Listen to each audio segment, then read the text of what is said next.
Hi. Hello. Hi, Meganne. Are you glad to have us back? Oh, certainly. I mean, at first I thought you guys were useless. And then I started doing lives on my own. And I still thought you guys were useless. But then I had some technical difficulties. And then I said, wow, they were worth something.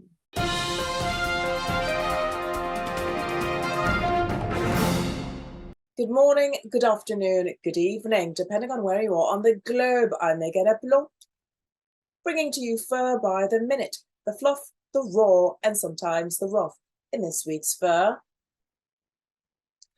Remembering the Queen and her furry family, jet-setting pets. Sir, is that a large purse you're hugging? And some cuteness to brighten your day. First up, as the world mourns the passing of the Queen, we remember her and her adoration of dogs. Queen Elizabeth II died on Thursday at age 96.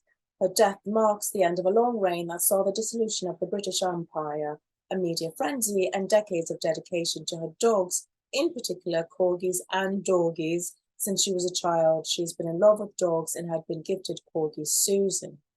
This was Elizabeth's first dog and the beginning of the long line of her furry family. She had 30 dogs overall. Many were descendants of Susan.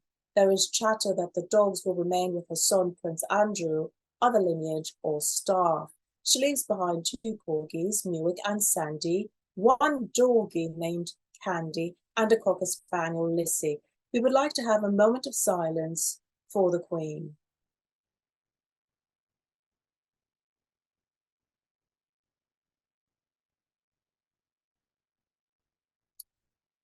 Right, I just want to say, of course, she's going to leave most of the dogs to Prince Andrew. I mean, he's got no duties left.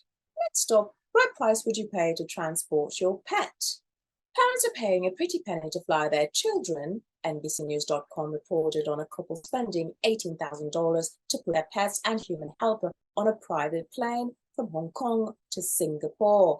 Erica and her husband, Ian, said it was $10,000 cheaper than flying their dog Elvis, cat Ginger Rogers, and Aid on commercial. They split the cost of renting the jet with a few other parents. For pets, a cargo plane is usually the only option. Thousands of people relocated from Hong Kong for work and, due to COVID restrictions, are choosing this less expensive and more comfortable route. Are you rich? Less expensive, $10,000. Next up, emotional support can come in all forms, even reptiles. In Pennsylvania, animal rescuer Joseph Henney and his pet Wally made quite the pair walking around. Wally is Joseph's 5.5 feet long alligator. 5 years ago, Joseph was suffering from depression after losing some of his family members and closest friends. That's when his friend introduced him to Wally, a 20-inch baby, to help him feel better. They formed an instant bond. Joseph's doctor even helped him register Wally as an emotional support animal. Joseph is no stranger to various beings. He grew up on a farm with cattle, hogs, coyotes, and snakes. Today, Joseph and Wally are spreading their joy as they make headlines across the world. Ah, look at that. That's quite adorable. Next up, we have viral videos that caught the attention of our producers. Here is some catty cuteness posted by TikTok user at funnykittens711.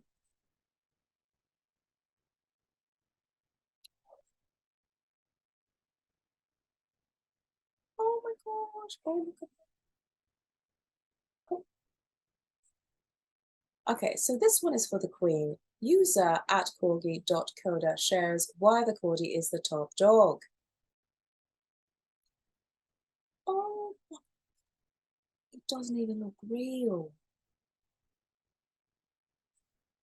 Oh my god, look at that. Oh.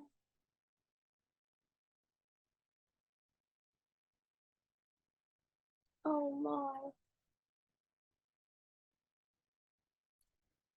Oh. Oh, look at his little legs. Oh, that's adorable. And that's a wrap for us this morning, afternoon, or evening, depending on where you are on the globe. I'm Meganne. Be sure to snip out the latest headlines you need to know from the Pandemic Network, brought to you by the Muttly crew. And if you have story suggestions or feedback, please leave a comment and subscribe, share, and like to the Muttly Crew channel on YouTube for fur and other possum entertainment.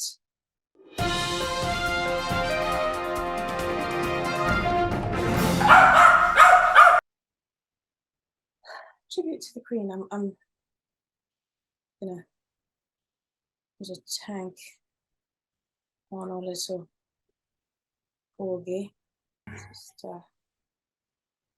don't be afraid of them. But how do you make it so you can? Right, there you go. There you go. There you go. 5 years ago, Joseph was suffering from depression after losing some of his family members and closest friends, and we sure Wally did not eat them.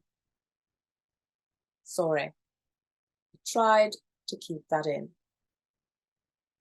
I would need emotional support just making sure this alligator didn't bite a chunk out of me.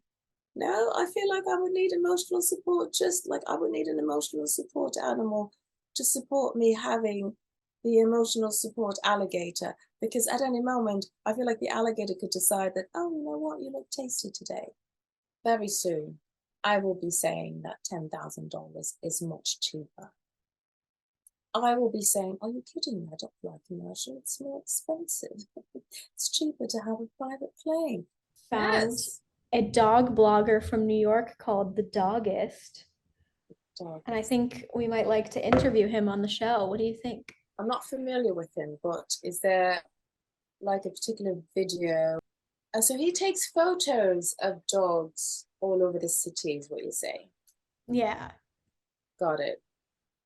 It's a awesome idea, Mariah. We we follow him on TikTok as well for the sponsor, the Muttly Crew, and we're big. Oh, look at that! We're big fans. Yeah, 14 generations of the same dogs Yeah. bred. The first dog that Sandy. Lineage. It's very interesting, and her and her sister they mixed corgis and dachshunds to yes, get that nice Dorgy mix, but. Again, questionable. That's the only questionable move I have for her. But again, this is years ago, so is that the only The one? only questionable thing she's ever done. Really? The only questionable thing she's ever done. Yeah. I will not speak The ill. royal family, notoriously unproblematic. Yes. Like naked. Are you? I was really lucky. I didn't have time to curse anybody out.